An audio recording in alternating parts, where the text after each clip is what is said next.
Hi, I'm Matt and welcome to my latest gaming news video. I'll be covering recent gaming news as well as some other gaming related things in this video.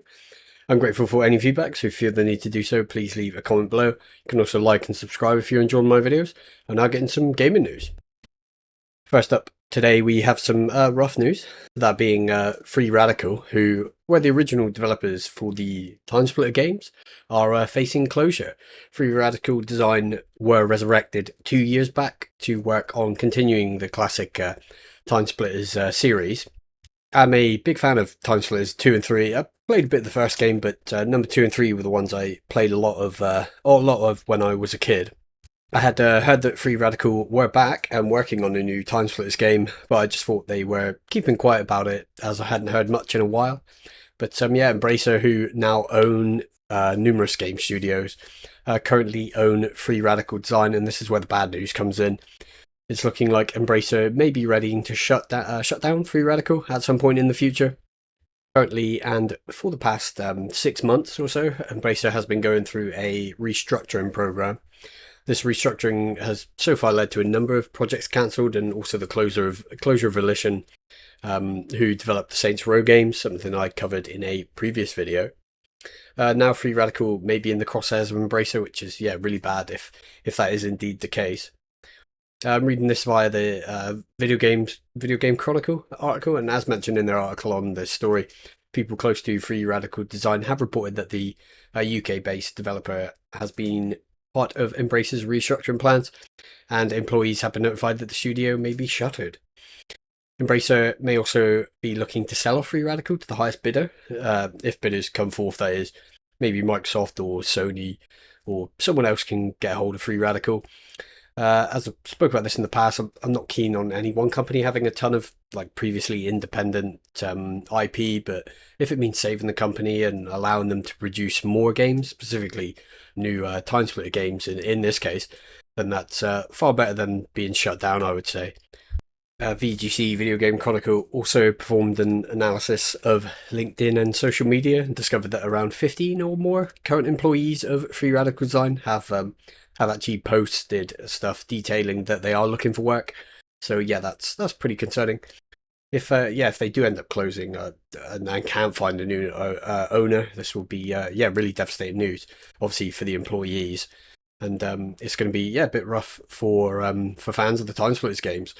Really hope they can sort something out, because those were really great games. Actually, I do intend to play them again at some point.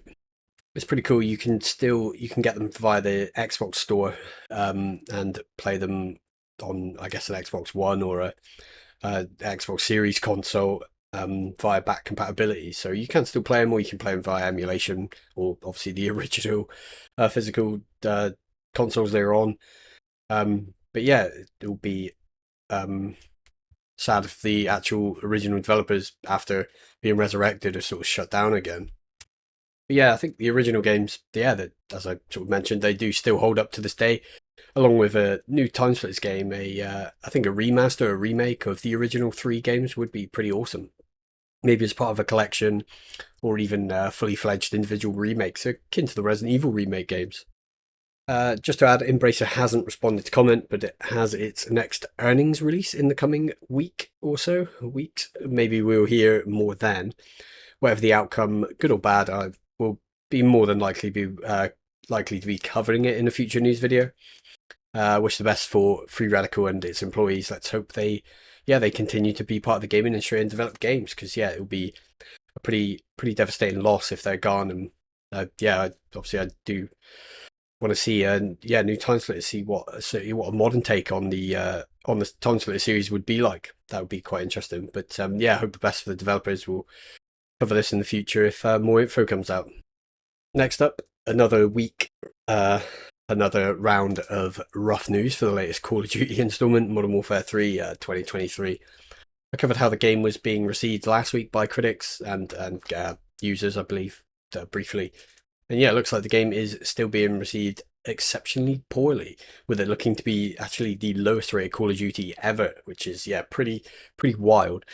I'll just go over the Metacritic and Steam reviews in brief. On Metacritic, the game has a Metascore based on 40 critic reviews of 53 on PS5, 45 on PC, and 62 on Xbox Series X, and a user score of 1.7 based on 746 ratings when I checked.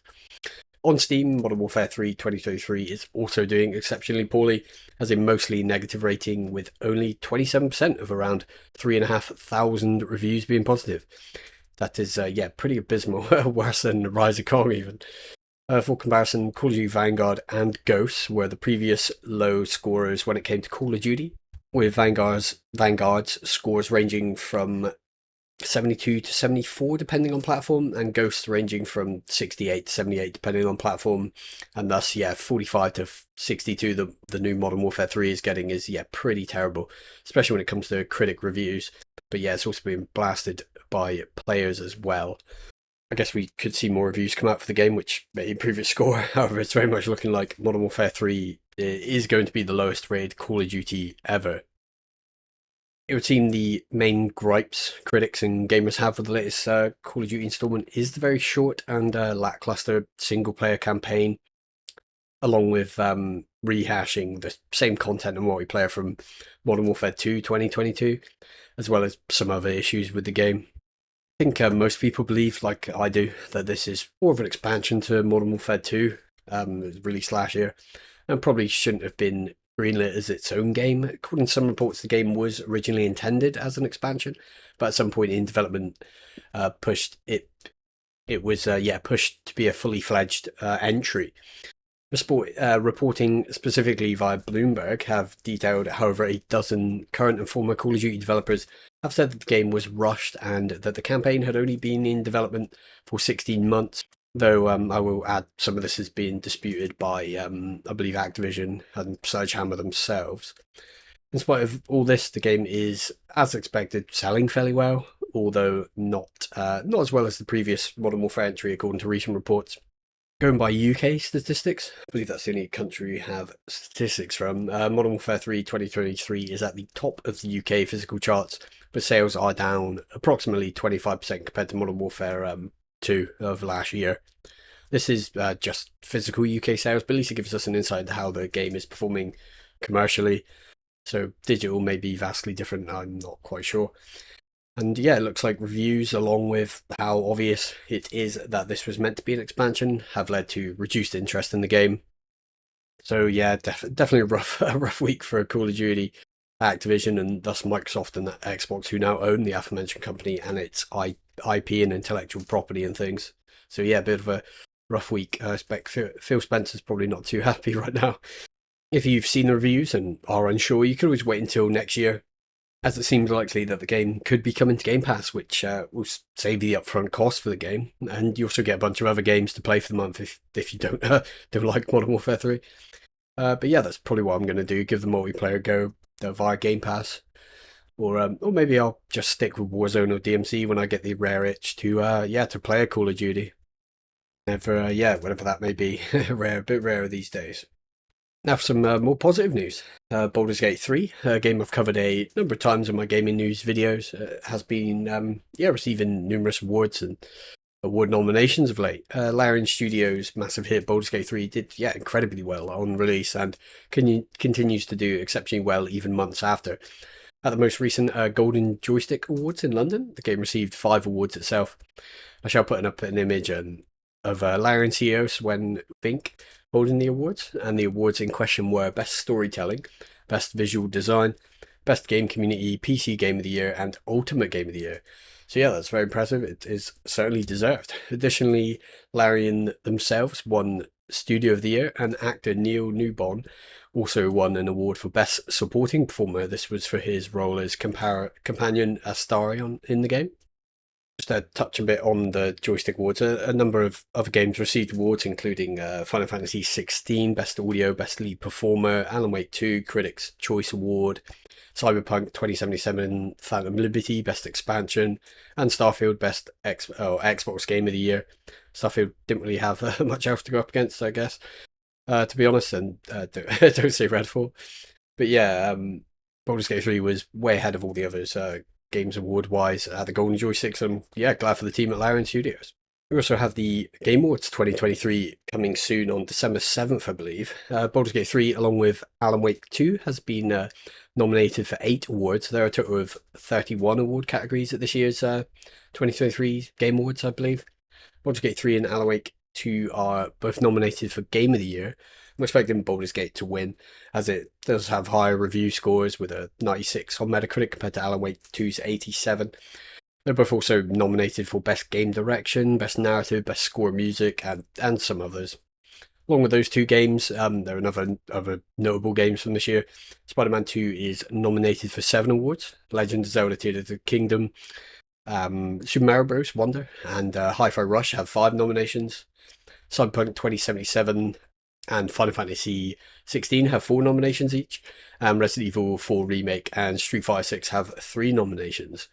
But yeah, going back to Game of the Year, we have 6 incredibly well received games up for the nomination. Along with Baldur's Gate 3 and Alan Wake 2, we also have Spider-Man 2, Resident Evil 4, Super Mario Bros. Wonder, and Legend of Zelda Tears of the Kingdom. But yeah, as I said, I think Baldur's Gate 3 is going to win, though with Tears of the Kingdom being pretty close, I think, from what I've heard of that game.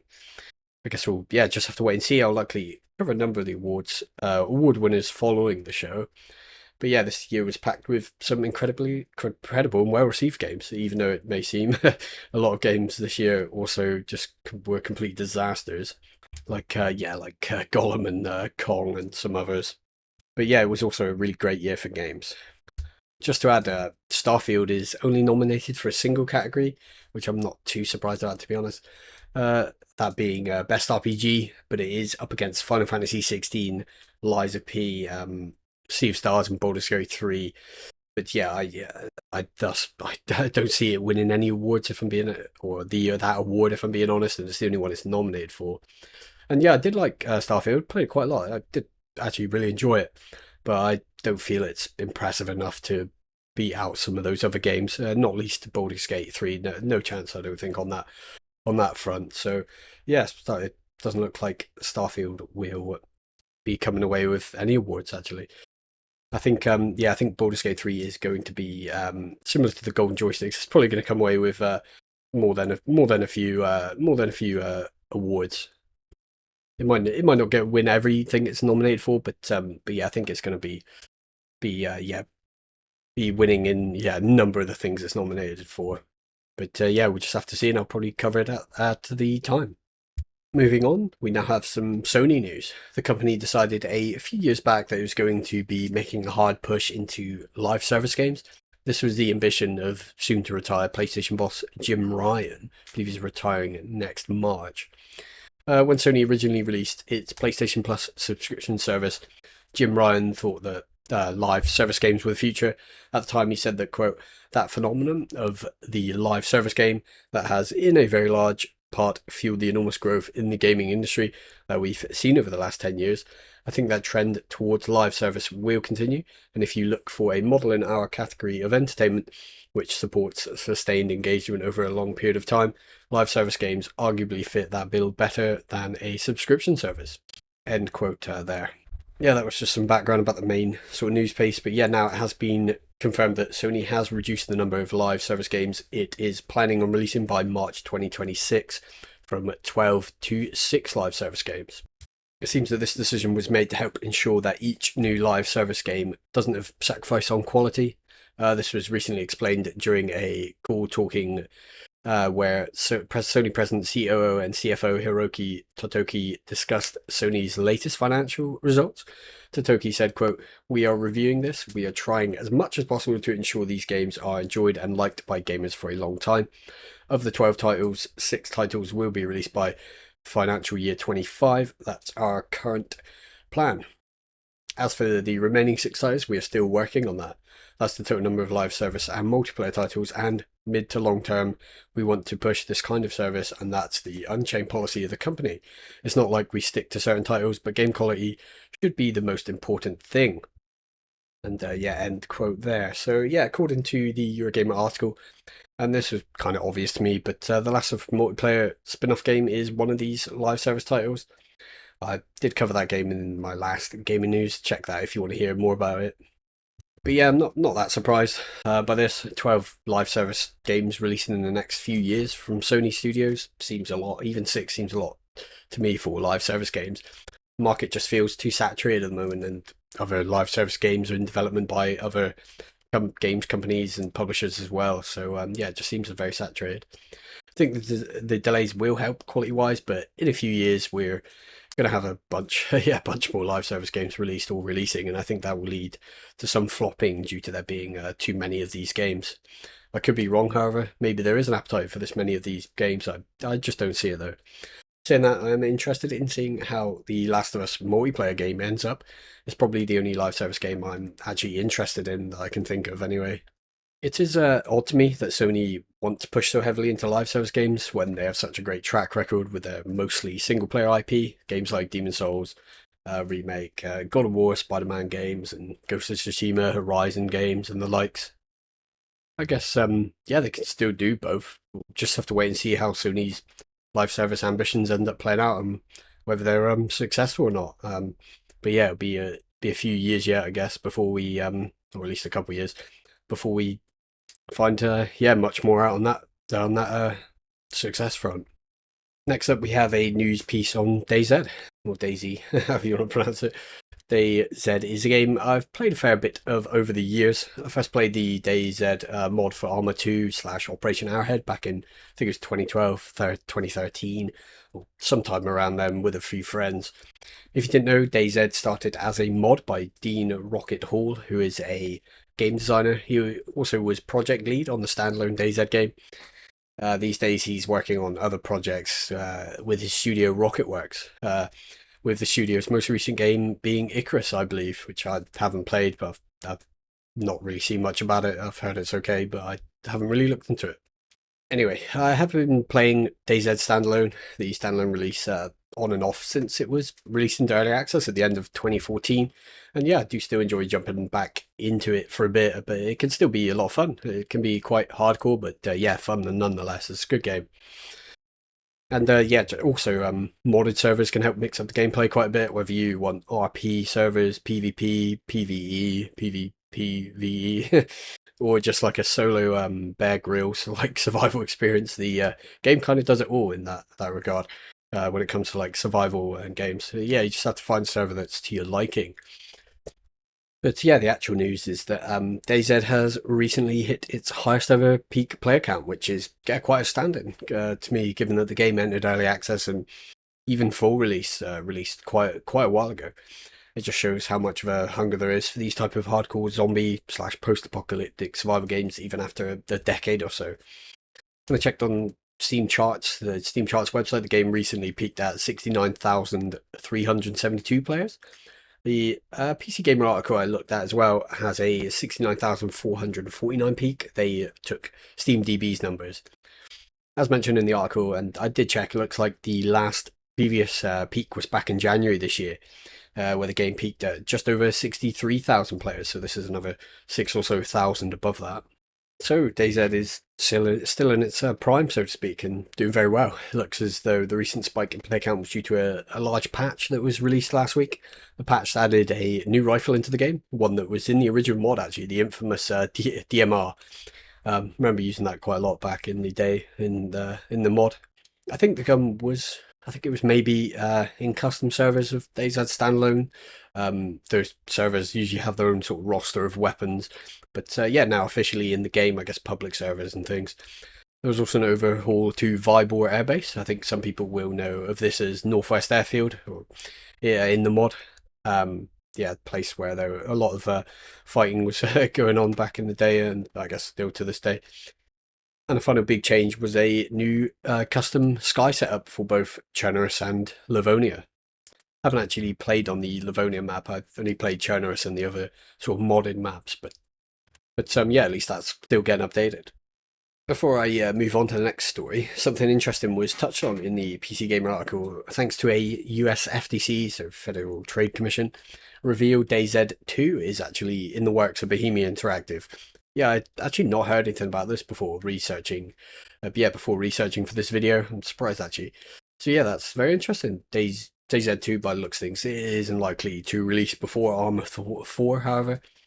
and thus, yeah, it's probably a few years away, given that Arma 4 has no concrete release timeframe yet. But yeah, those two games I'm definitely looking forward to. Arma 4, whenever they decide to sort of reveal that properly, and yeah, DayZ 2, which probably is even further away. So don't know how long I'll be waiting for those two games. Now back to some sort of negative news. It's not good. More job cuts coming. This time at Warframe developer Digital Extremes. Went through a phase where I played a lot of Warframe. It's a really good free-to-play action sort of MMO. Haven't played it in a while though. As mentioned before, I don't play MMOs as much anymore. Do still play War Thunder on and off, and that's kind of MMO-like, I guess. You could in some ways, but yeah, not really. It's quite unique when it comes to multiplayer games, but I don't know. I suppose it has some MMO elements. But anyway, I digress. According to a recent report from PC Gamer, Digital Extremes is axing its publishing division, with its game Wayfinder being entirely controlled by the developer for that game, Airship Syndicate. In a statement to PC Gamer, Digital Extremes said that, quote, "We confirm we have made the difficult decision to cease operations of our external projects division. We have had to say goodbye to a number of hardworking and highly valuable team members as a result, and we are working with Airship to transition full control of Wayfinder to them in the coming months." To be honest, I didn't know Digital Extremes had a publishing arm. I just thought that they self-published like they did with Warframe. But yeah, I'm guessing they will still self-publish their upcoming MMO Soulframe. No layoff numbers were given by Digital Extremes, but I'd imagine quite a few people have been let go following the closure of its publishing division. And as always, I wish those affected by the closure and subsequent layoffs all the best. Hopefully they move into new employment swiftly. And the final bit of news for today, the sort of main news section before I get into the game reception and upcoming games and so on. This is actually tech, gaming hardware related. As you may know, as I mentioned before, I'm no longer doing my standalone tech news videos. But as I mentioned, I will in a previous video, I will still cover tech stuff, just not to the same extent. So this piece of news is about the newly announced Steam Deck OLED. If you didn't know, the Steam Deck is for the most part a gaming handheld designed and sold by Valve. May not be the most powerful gaming handheld, but it is a very impressive piece of kit, very popular device as well. Originally released back in early 2022, I think maybe end of February or somewhere middle of February, with three distinct variants: a 64GB eMMC model, which I believe eMMC is kind of like just SD type storage with a different name. They also have a 256GB NVMe model SSD and a 512GB NVMe SSD model with a slightly improved, I believe, anti-glare display, along with maybe some other things. Now, however, Valve has announced two new models which will begin to replace the at least two of the previous models as stock of those devices runs out. The new models are the Steam Deck OLED 512GB and 1TB. The 256GB LCD Steam Deck will be staying as the base model going forward instead of the 64GB eMMC version. Specs-wise, the new OLED models have 7.4-inch OLED 90Hz displays, up from 7-inch and 60Hz respectively. And obviously the LCD is now replaced by an OLED panel, as the name suggests. So you have generally improved display fidelity and color accuracy and things like that, and brightness, nits and things, HDR. So just a general improved display altogether. The new models also support Wi-Fi 6, Bluetooth 5.3, a new and improved 50 watt-hour battery, which is reported to give 30 to 50% increased gaming time, depending on the load. And this is also helped by the device being a fair bit more efficient, so larger battery and more efficient overall. And this is via the revised 6nm APU. The APU is essentially a die shrunk version of the previous 7nm APU, I think. So don't expect an increase in game performance, at least not a big increase. However, because the thermals are better, the APU may clock higher in gaming and thus provide a slight performance gain when compared to its 7nm counterpart. The new OLED models also utilize faster LPDDR5 RAM up from 5500 megatransfers a second to 6400 megatransfers a second, which could also slightly boost gaming performance. The new models are also slightly lighter at 639 grams compared to the LCD models, which I think are 669 grams. Pricing wise, the previous LCD models have received price cuts, and the new models will start at $549 for the 512 gig model and $649 for the 1 TB model. The continuing 256 gig LCD model is going to be $399. But yeah, as I said, the 64 gig and the 64 gig eMMC LCD and the 512 gig LCD model are being phased out, so they'll be still around while stocks last, I believe. So yeah, this is pretty cool and kind of unexpected, I'd say. I was not expecting a revised or new Steam Deck until the Steam Deck 2. That next-gen handheld is likely in development. I think Valve have basically confirmed so at this point. But yeah, I'm not in the market for a handheld, although maybe by the time the Steam Deck 2 rolls around, things may have changed. If you want more details on the device, check the article linked below in the description, or check out the Gamers Nexus video below detailing the Steam Deck OLED, which will be the spotlight for today, as well as a teardown video, I believe. So next up, we have the game reception section of the video, and following that, the upcoming games section. Like the upcoming games this week, there isn't as much to cover as last week. First up, we have a game I covered a couple weeks back, Dungeons 4. This game is an RTS dungeon builder where you play the evil character for a change. This is a direct sequel, I believe, to Dungeons 3.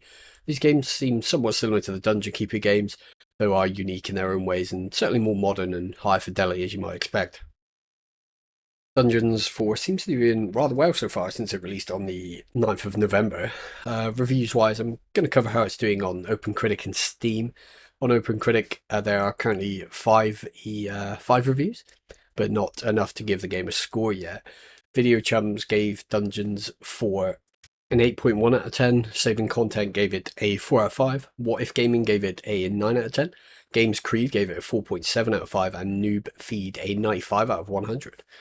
On Metacritic, there was actually a couple reviews. It doesn't have enough for a score, but GameSpace gave it a 90 out of 100, while 4players.de and PC Games gave it a 72 and 70 respectively.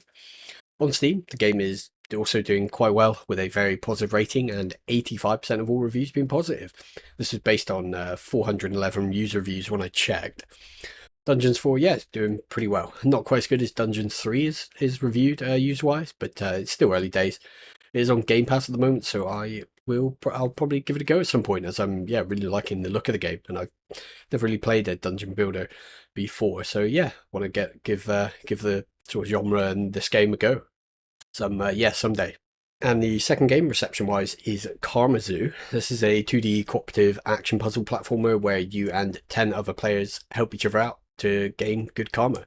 Karma Zoo is, a very distinctive and unique looking game. Definitely check it out if you like 2D platformers with vibrant and contrasting art styles. Not many critic reviews so far, but on Metacritic, 2 review scores have been given so far. Game Grin gave Karma Zoo a 100, and that's pretty impressive, and PC Invasion gave it an 80. As for Steam reviews, Karma Zoo is doing exceptionally well on Steam. The game has a very positive rating, also with, very impressive 100% of all reviews have been positive. This was based on 76 reviews when I checked. So yeah, Karma Zoo doing really well so far. Given how unique the game is, I was expecting it to do well, but this is better than I expected, which is cool. So that's good.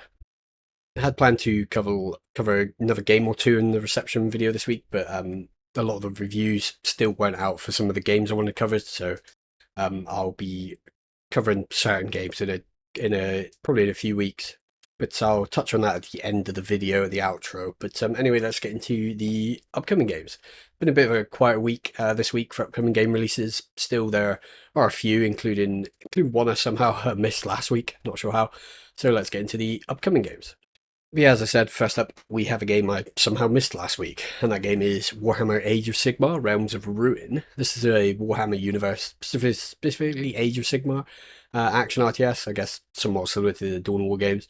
I'm not really, I've been more into Warhammer 40k over the years rather than Warhammer Fantasy, so I'm not entirely sure about Age of Sigmar and what its sort of lore and whatnot. But yeah, anyway, this game does seem smaller in scope than the Dawn of War games, however, and seems to be more like Dawn of War 2 as opposed to the original Dawn of War and its expansions, along with the more action-focused RTS elements, there seems to be a focus on the story elements. There are 4 factions to choose from. These are the Stormcast Eternals, Orruk Cruel Boys, Nighthaunt, and the Disciples of Siege, or Zinch, or however you pronounce that in Warhammer lore and things.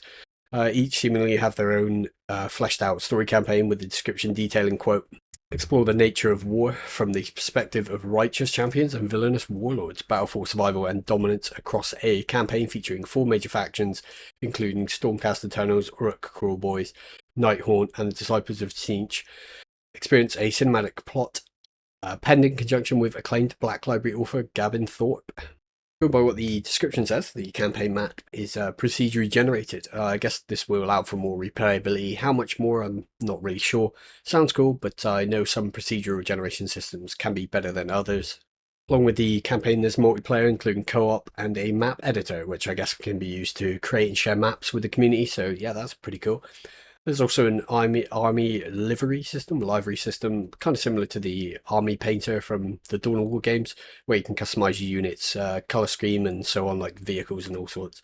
Seems quite good actually from what I saw. Something that I used to enjoy about the Dawn of War games actually was the paint system. It was quite cool. And yeah, graphically the game looks pretty good. It's what you'd expect from a modern action RTS, I feel. It's going for a realistic feeling fantasy art style and graphics, and has the usual explosive sort of magical effects and fantasy combat animation and the likes. I have to say, I think I'd prefer if the game was larger in scale like the original Dawn of War. Realms of Ruin seems more squad focused and less base building and big battle focused. I could be wrong, but that's what it looks like at the moment from what I've seen. But yeah, I could be wrong. Warhammer Age of Sigmar Realms of Ruin is releasing on the 17th of November, so today, and is coming to the PC and current gen Xbox and PlayStation consoles. I'm keeping an eye on this as, yeah, I'm interested in a Warhammer Fantasy RTS, whether it will live up to Dawn of War, specifically the original one and its expansions. Yeah, I'm a tad skeptical, but you never know. I'll probably cover its reception in a future news video, I would have thought. I will, yeah, make a note of it to check back in on it. The second upcoming game is Valfaris Mechatherion. This is the sequel to Valfaris, a game which released in 2019. Similarly to the first game, this is a side-scrolling shoot-'em-up platformer, although the first game was, I think, entirely 2D, and this is considered 2.5D. And in Mechatherion, you're also in control of a mech suit, as you might realise by the name. Story-wise, this looks like a direct sequel to the first game, where your mission is to hunt down Lord Vrol. The story might make more sense to the players of the first game, but I'm guessing it's fine if you haven't played the original game. The main description details, quote, Therion returns as the hunt for Lord Vrol continues. Pilot an advanced machine of death and destruction in this explosive 2.5D side-scrolling shoot-'em-up and sequel to the critically acclaimed Valfaris. Strap in and unleash mecha hell. After escaping Valfaris, Therion's hunt for the evil Lord Vrol has taken him across the galaxy. As the final inevitable showdown looms, Therion harnesses the awesome combat ability of his secret weapon, Mechatherion. Gameplay wise, it's a 2.5D sort of bullet hell shoot 'em up, so there's a lot going on screen as you're trying to fight, as well as avoid incoming hits. It does look quite intense, as these type of games usually are. Gameplay has also changed a fair bit from Valfaris.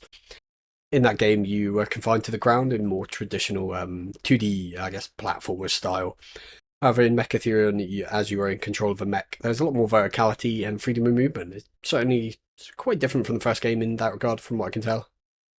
I'm not usually into the look and feel of these types of games, but graphically I am liking the look of the game. There's a very nice art style and aesthetic, and I'm really liking its vibrant colour palette and retro-inspired look. All the environments and backgrounds I've seen so far are very stylish and unique. If you're into retro-inspired graphics, I'd recommend taking a look at this game. As I said, I'm not usually into bullet hell / shoot 'em ups or shmups, but this game does have me quite intrigued. Maybe I'll give it a go or someday, or check back in on it. Valfaris Mechatherion is releasing on the 21st of November, and is coming to most platforms, PC as well as current and last gen consoles, including the Nintendo Switch. Just to add, the first game was very well received, with 88% of all reviews on Steam being positive. So hopefully this game's no different and ends up being being just as good. Moving on, we have another side-scroller, Worldless. This game is a stylized 2D RPG adventure platformer, and so has a very unique look and a unique turn-based combat system.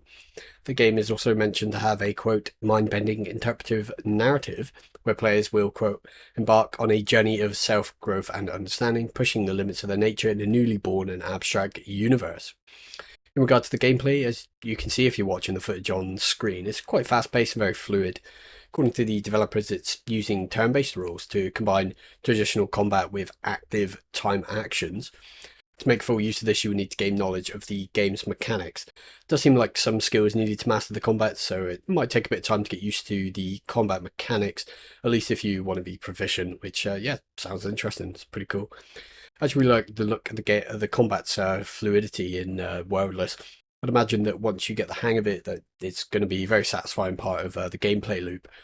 I like how every action has like an equal and opposite reaction a lot of the time. All this, along with the game's talent tree and the ability upgrade system, I think would make playing this game a rewarding and fun experience, especially if you're into these types of games and you sort of get the hang of it. Graphically, the game is really nice looking, and combined with the combat being very fluid, animated, and stylish, this makes the game look and feel quite unique. The stylized art has a nice contrast of light and dark colors, and the flowing movement, combat animations, and effects fit well with the overall aesthetic look of the game.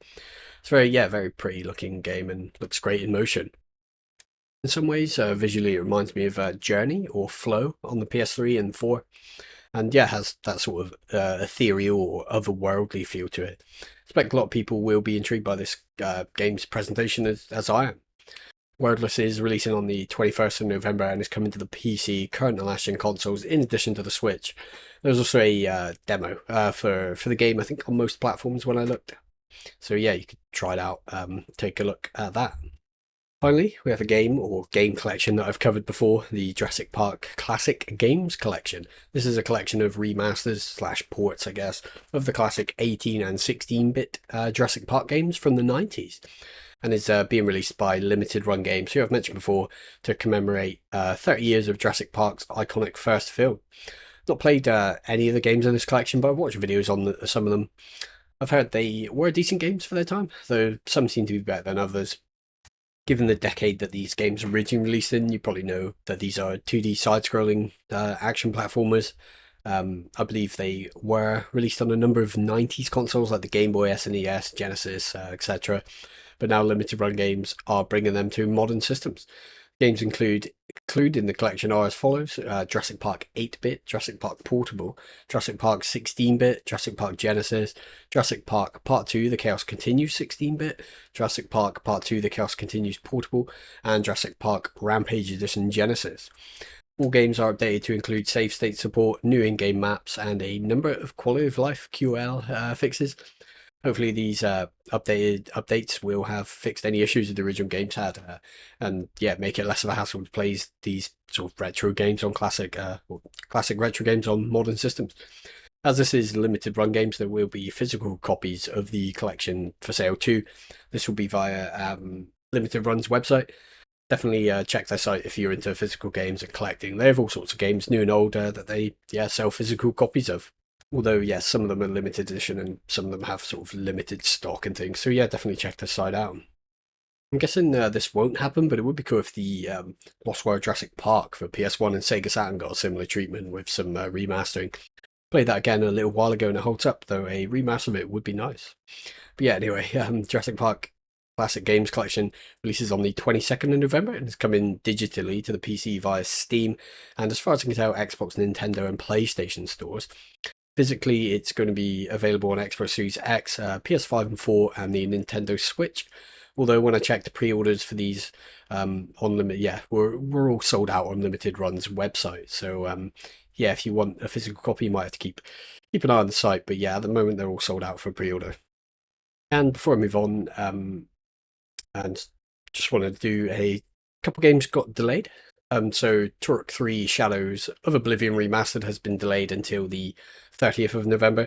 Night Dive Studios put out a statement saying it was to allow them to, quote, deliver the best Turok 3 experience possible. Probably do a quick bit on this in a future video. Just a brief bit, as I've already covered the game's details in last week's gaming news. Go check that video's upcoming game section if you want more details on the Turok 3 remaster. Another game that was delayed, a game I'm really looking forward to, has also been delayed. Wisdom's early access launch has been pushed back to November 29th. I covered the game in last week's news video. Wisdom is a retro-inspired FPS that does look really cool actually. The developers said on Steam that, quote, "We regret to inform you that we have made the decision to move the early access release date to November 29th. We sincerely apologize for this short delay, but we want to ensure that every aspect of the game meets our high standards before we make it available to you." Like with Turok 3 before, I'll probably do a quick bit on this again. I'll also be covering its reception in a future news video. Now I'll do a quick spotlight section. Spotlight for today will be a tech-related one. As I mentioned earlier, it is a video, well, two videos actually, by Games Nexus going over the new Steam Deck OLED models. One video is a detailing of the new handhelds, and the other a teardown video of them. So definitely check the videos out if you want more information on the Steam Deck OLED specifics, including more in-depth coverage than I went over in today's news video. But yeah, they'll be linked in the spotlight section of the description below. So that's all the game coverage from me today. I did want to add, before I wrap this video up, that there won't be any videos for the next couple of weeks as I'm away for some time. While I'm away, I'll probably be working on video stuff ready for when I'm back, so apologies in advance for the lack of content the next couple of weeks. But yeah, so be a few more weeks, or a couple of weeks or so before I get back into things on this channel. But yeah, we'll just see what happens on that front. As always, feedback is appreciated, so go ahead and like and leave a comment. If you enjoy my videos and commentary, feel free to subscribe. Thank you for watching, and I'll be back again soon, soon-ish.